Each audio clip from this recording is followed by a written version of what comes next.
Hello everyone, welcome to knowledge plus. इस video में हम लोग इन्वायरमेंट एंड इकोलॉजी को रिवाइज करने जा रहे हैं और आज हम लोग इस सीरीज़ में जो डिजास्टर मैनेजमेंट को पढ़ने जा रहे हैं। तो आइए शुरू करते हैं आज का वीडियो। तो सबसे पहले हम लोग को यहाँ पढ़ना है कि इंडिया जो है काफ़ी वल्नरेबल है। यहाँ पे कई तरह के डिजास्टर आते हैं, नेचुरल से लेकर के मैनमेड डिजास्टर आते हैं। 58% जो एरिया हमारा जो है अर्थक्वेक के प्रति प्रोन है, मतलब कि जहाँ पे अर्थक्वेक कम या ज़्यादा आते रहता है। तो हमारे इंडिया का लगभग 58% एरिया पे अर्थक्वेक आते रहता है। ठीक है, 40 मिलियन हेक्टेयर एरिया लगभग मतलब उसमें आता है। 12% of land is prone to flood, 12% land जो है फ्लड है, फ्लड प्रोन है, मतलब वहाँ पे बाढ़ आता है। ठीक है, हमारे यहाँ कोस्ट लाइन 75 से 16 किलोमीटर का है, जिसमें 5700 किलोमीटर जो है साइक्लोन के प्रति प्रोन है, मतलब साइक्लोन वहाँ पे आते रहता है। सुनामी भी आते रहता है। 68% of cultivable vulnerable to drought, हमारे यहाँ जितना खेती होता है लगभग उसका 68% जो है सूखा का चपेट में आता है। ठीक है, and hilly areas are high risk for landslide and avalanche, और हिली एरिया जितना भी है वहाँ पे लैंडस्लाइड का खतरा हमेशा बना रहता है। तो इस तरीके से इंडिया में कई तरह के डिजास्टर आते हैं, और कितने आते हैं इसके बारे में हम लोग अभी पढ़ें। आगे देखते हैं अर्थक्वेक के बारे में। तो the most earthquake occur in Himalayan plate boundary, तो ज़्यादातर अर्थक्वेक कहाँ आता है? तो हिमालय के आसपास आता है, हिमालयन प्लेट बाउंड्री में आता है और पेनिनसुलर रीजन में आता है। ठीक है, basic topography and tectonic features are held responsible earthquake in India. India में अर्थक्वेक का रीजन क्या है? तो क्योंकि एक दो प्लेट के मर्जर से बना है, इंडो ऑस्ट्रेलियन प्लेट और यूरेशियन प्लेट जब टकराता है तो अर्थक्वेक आते रहता है। Effect of earthquake measured by modified, मतलब कि अर्थक्वेक को मेजर किया जाता है एक स्केल के द्वारा। ठीक है, इसको मर्केली इंटेंसिटी स्केल भी बोला जाता है। ठीक है, एक इसके अलावा फिर एक रिएक्टर स्केल भी आता है, उससे भी मेजर किया जाता है। मर्केली स्केल से भी अर्थक्वेक को मेजर किया जाता है। सिस्मिक जोन मैप, इंडिया का सिस्मिक जोन मैप बनाया गया जिसमें इंडिया को 5 जोन में बांटा गया है। 5 जोन मतलब कि इस आधार पे कि कहाँ पे कितना ज़्यादा भूकंप आने का चांस है उसके आधार पे। ठीक है, जिसमें maximum damage prone area under 5 zone, तो जो जोन 5 में आता है सबसे ज़्यादा वहाँ पर डैमेज होता है अर्थक्वेक के कारण। जोन 1 में आता है वहाँ पे कम डैमेज होता है, लोवेस्ट डैमेज होता है। ठीक है, तो जोन 5 में कौन कौन आता है? तो Punjab, Kashmir, north eastern India, rain of Kutch, western and central Himalaya. ठीक है, जोन 4 में कौन कौन आता है? तो इसमें Delhi, Jammu, Bihar, Indo Gangetic basin. Zone 3 में आता है मॉडरेट डैमेज, मतलब जोन 3 में आता है मॉडरेट डैमेज रिस्क जोन है, मतलब काफ़ी कम मॉडरेट लेवल का डैमेज होता है। इसमें कौन कौन आता है? तो अंडमान निकोबार और वेस्टर्न हिमालय इसमें आता है। जोन 2 और जोन 1 में मतलब लो डैमेज एरिया है, और इसमें बाकी जो कंट्री के हिस्से बच गए। तो यहाँ पे हम एक बार रिवाइज करते हैं। जोन 5 यानी सबसे ज़्यादा खतरनाक एरिया में आता है Punjab, Kashmir, north east, rain of Kutch, western, central Himalaya. Zone 4 यानी कि थोड़ा सा कम खतरा जिसको है तो Delhi, Jammu, Bihar, Indo Gangetic plain. और उसके बाद जोन 3 में कौन आता है? तो अंडमान निकोबार का इलाका जो आता है, वेस्टर्न हिमालय का जो इलाका आता है। जोन 2 और जोन 1 में बाकी जो बच गया वो सब, यानी मध्य प्रदेश, खास करके सेंट्रल इंडिया वाला इलाका जो आता है। लार्ज रिजर्वायर इंड्यूस्ड सिस्मिसिटी इन डैम साइड, तो जो बड़े बड़े रिजर्वायर बना जाते हैं बांध के कारण, वो भी ज़्यादा डैम के कारण प्रोन होते हैं। High urbanisation and construction also induced isolated earthquake in surrounding region, और ज़्यादा अर्बनाइजेशन और ज़्यादा बड़ा बड़ा कंस्ट्रक्शन भी अर्थक्वेक का रीजन बनता है। ड्राउट यानी कि सुखाड़, बारिश का ना होना, बेसिकली फेलियर ऑफ रेनफॉल, जब रेनफॉल फेल कर जाता है तो उसको हम लोग ड्राउट बोलते हैं। इसके कारण से काफ़ी डिस्ट्रेस सिचुएशन होता है, काफ़ी खतरनाक सिचुएशन पैदा होता है।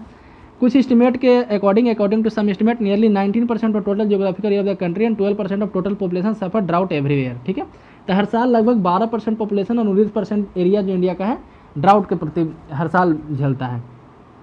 ड्राउट भी कई तरह के होते हैं, जैसे meteorological drought is a situation when there is a prolonged period of inadequate rainfall, जहाँ पे कम मात्रा में रेनफॉल होता है उसको मेट्रोलॉजिकल ड्राउट बोलते हैं। तो इसमें क्या होता है? तो mild distribution of rain over time and space, area of arid and semi arid zones with high variability और प्रोन टू दिस।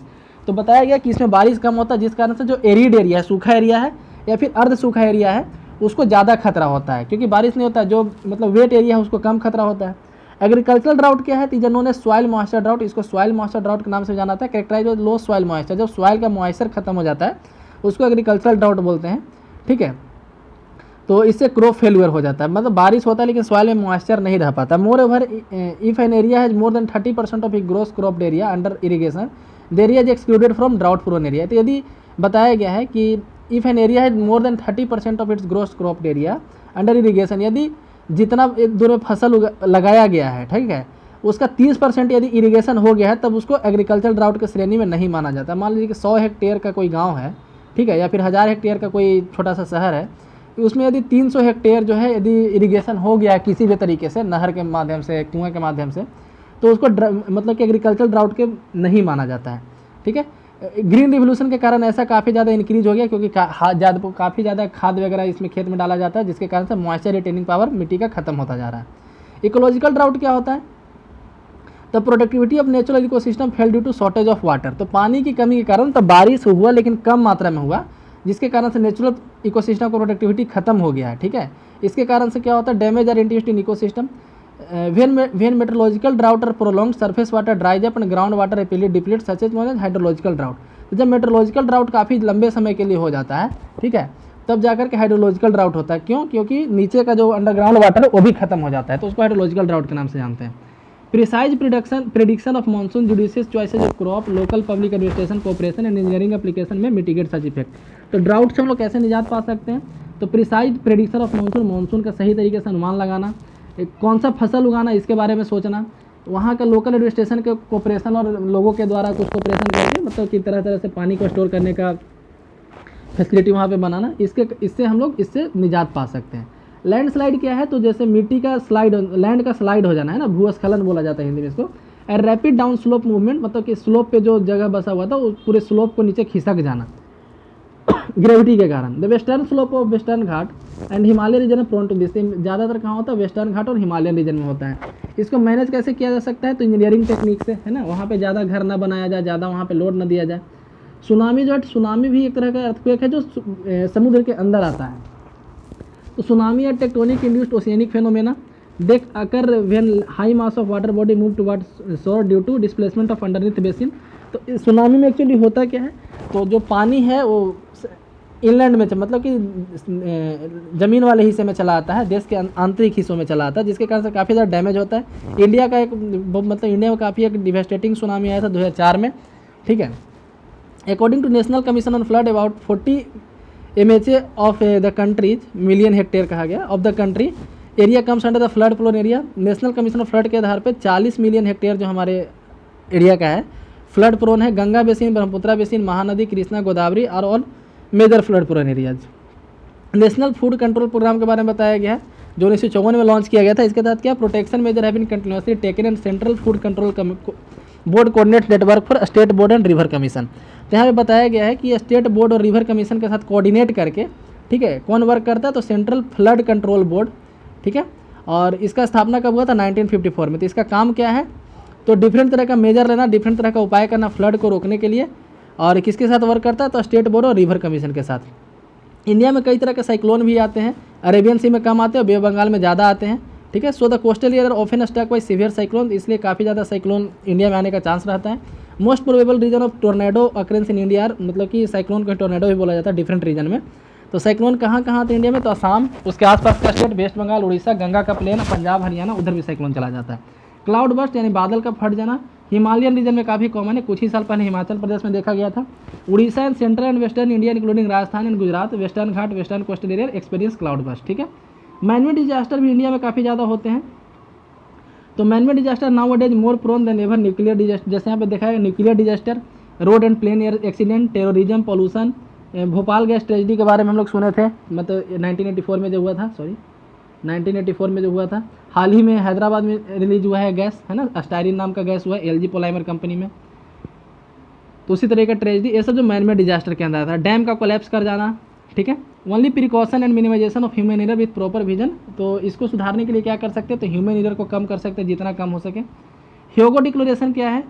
तो Hyogo declaration and the Hyogo framework for action 2005 से 15 तक के लिए था। Building the resilience of nations and communities to disaster was adopted by UN। तो disaster को रोकने के लिए एक कमेटी बनाया गया था, एक फ्रेमवर्क था, ठीक है, जो UN के द्वारा अडॉप्ट किया गया था 2005 में जापान में। इसलिए ह्योगो जो है जापान में, इसलिए इसका नाम है ह्योगो डिक्लेरेशन। ठीक है, इसके बाद जो क्या आता है सेंडाई फ्रेमवर्क आता है, वो भी डिजास्टर मैनेजमेंट से ही रिलेटेड है।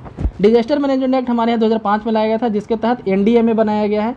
NDMA बनाया गया, नेशनल डिजास्टर मैनेजमेंट अथॉरिटी। इसके चेयरमैन प्राइम मिनिस्टर होते हैं। इसी के तहत जो डिजास्टर मैनेजमेंट एक्ट के तहत ही NDRF बनाया गया है। NDRF एक स्पेशल फोर्स है जो डिजास्टर से डील करता है, national disaster response force. India पहला ऐसा कंट्री है जो डिजास्टर के मतलब डिजास्टर से निजात पाने के लिए, डिजास्टर से लड़ने के लिए एक फोर्स, स्पेशल डेडिकेटेड फोर्स बनाया है NDRF। ठीक है, तो इंडिया पहला ऐसा कंट्री है। तो नेशनल लेवल पे NDRF होता है, उसी तरीके से स्टेट लेवल पे SDRF होता है। हर स्टेट का अपना एक डिजास्टर रिस्पॉन्स फोर्स होता है। नेशनल लेवल पर जिस तरीके से NDMA बनाया गया है, ठीक है, नेशनल लेवल पर जिस तरीके से एनडीएमए बनाया गया है, उसी तरह से स्टेट लेवल पे एसडीएमए होता है, जिसके चेयरमैन होते हैं चीफ मिनिस्टर, और डिस्ट्रिक्ट लेवल पे एक होता है डीडीएमए बनाया जाता है, ठीक है, डिस्ट्रिक्ट डिजास्टर मैनेजमेंट अथॉरिटी, इसके चेयरमैन होते हैं डीएम। तो याद रखिए काफ़ी पावरफुल पोस्ट है ना। तो डीडीएमए के चेयरमैन कौन होते हैं? डीएम होते हैं, डिस्ट्रिक्ट मजिस्ट्रेट जो उस जिले के होते हैं, ठीक है। तो डीडीएमए जो है एक्चुअली एसडीएम और एनडीएमए के गाइडलाइन पर चलता है। तो इस तरीके से डिजास्टर मैनेजमेंट एक्ट के तहत सबसे पहले बनाया गया है एनडीएमए, उसके बाद एसडीएमए, उसके बाद डीडीएमए, और इसी के तहत एनडीआरएफ का गठन हुआ है, ठीक है, 2005 में बनाया गया है। तो ये था डिजास्टर मैनेजमेंट एक्ट के बारे में। तो इसके साथ हम लोग आज का डिजास्टर मैनेजमेंट का टॉपिक यहाँ पे समाप्त करते हैं। यदि वीडियो पसंद आए तो लाइक करें, चैनल को सब्सक्राइब करें। धन्यवाद।